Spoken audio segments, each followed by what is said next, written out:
This is Democracy Now!, democracynow.org. War, Peace, and the Presidency, Breaking with Convention. I'm Amy Goodman with Nermeen Sheikh. We're continuing to look at Donald Trump's running mate, Ohio Senator J.D. Vance, who first gained fame after he wrote his memoir, Hillbilly Elegy. We're joined by Nancy Isenberg. She's an American historian and the author of the award-winning book, White Trash, The 400-Year Untold History of Class in America. She wrote a widely cited review of Hillbilly Elegy for the New York Review of Books in 2018, headlined Left Behind.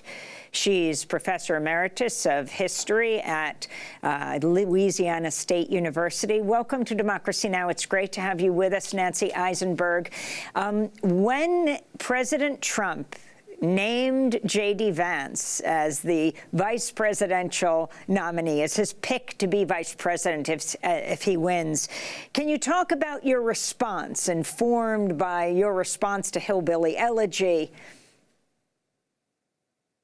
Yeah, hi. I wasn't completely surprised because I did write a review that I think didn't go along with the general chatting class consensus that Hillbilly Elegy was somehow a revelation or told us the truth about the people who were supporting Trump. I'm more skeptical. I was skeptical from the beginning because memoirs are about self-fashioning.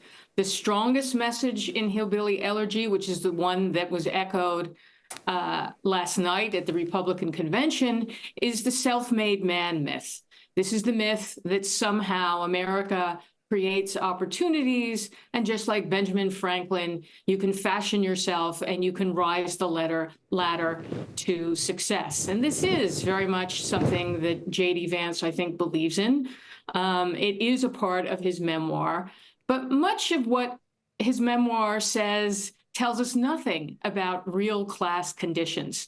I mean, the person you just had on from Politico, who talked about the Scotch-Irish tradition, that's a myth. That was a myth that was reinvented in the 1980s by people like Grady Whitney, who were trying to shift the debate to an ethnic identity instead of talking about class. And that is something that Americans have trouble addressing, is class divisions.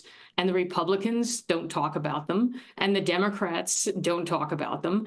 And I think this is kind of the undercurrent of J.D. Vance. And I would say, on top of everything, the reason he was chosen, and what wasn't mentioned so far, is because of his youth.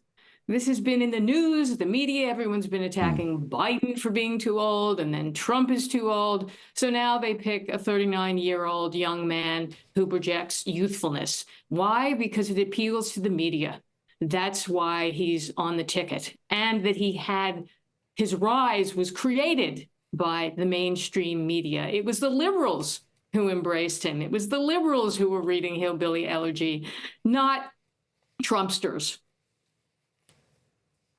And so, Professor Nancy Isenberg, if you could, explain the argument in your book, White Trash, the 400-Year Untold History of Class in America. First of all, explain the origin of this extraordinary phrase, white trash, and then what the myths are about class and poverty that pervade American political and social life, and why you think that's the case.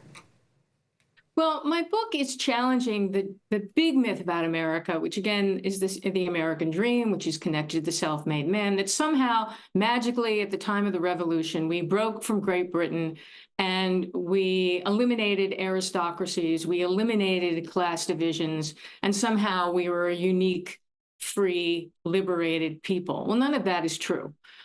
We have throughout our history, relied heavily on English traditions. Where do you think we got our law, the common law? And not only that, the ideologies of class have been pervasive in America.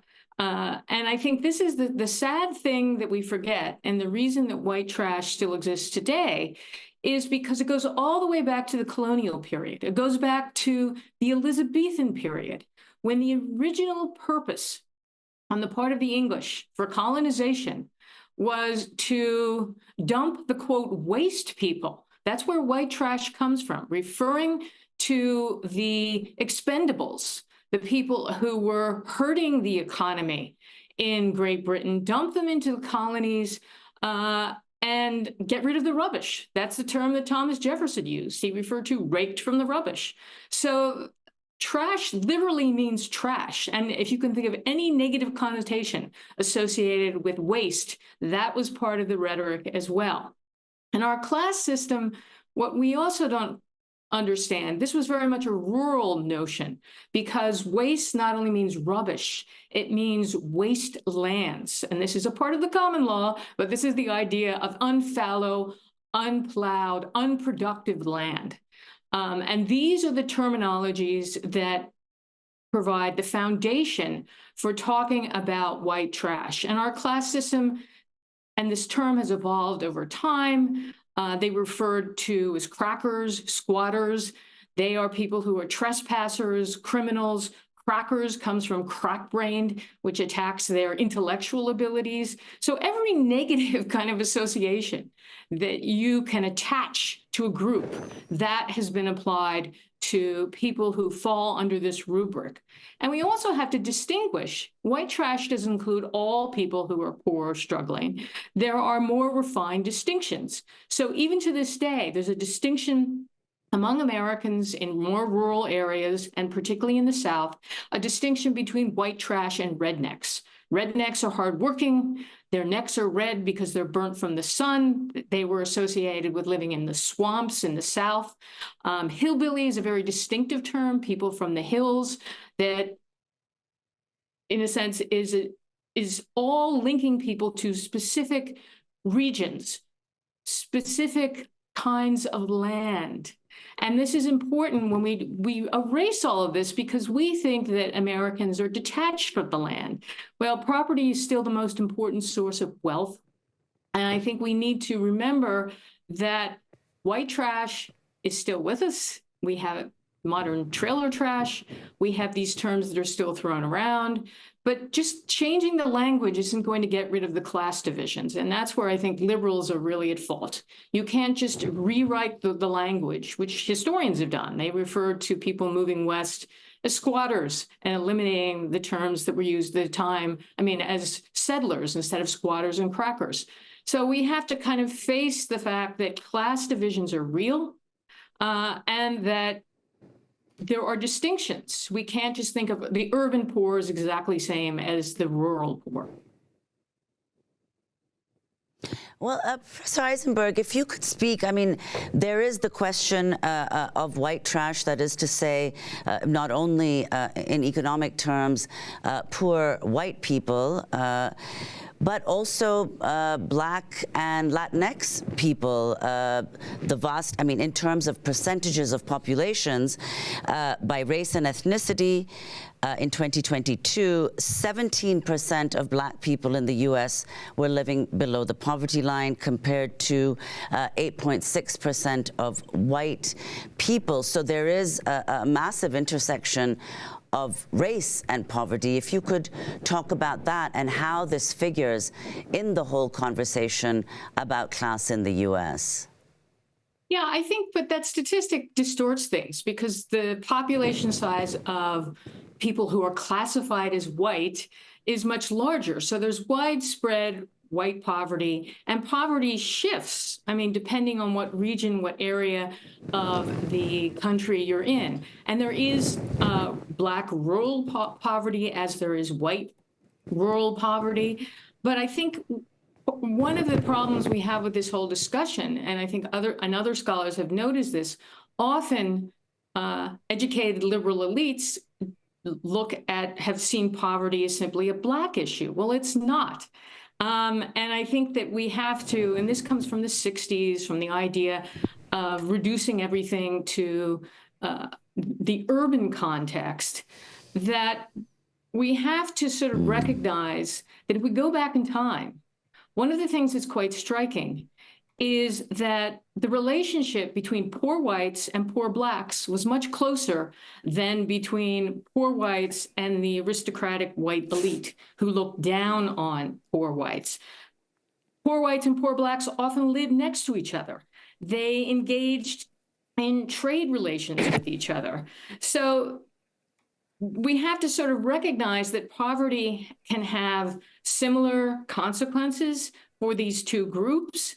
And I'd also say the whole term poor white trash was also something that Blacks used to describe poor whites.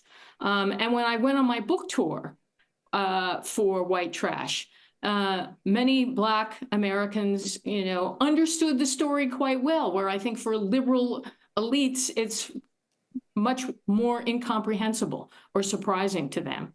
So I think we can't kind of reduce or return to one of the political strategies of the South, where elites would try to increase the tensions between Black and white and create a sense of competition. And this goes back to the Confederacy.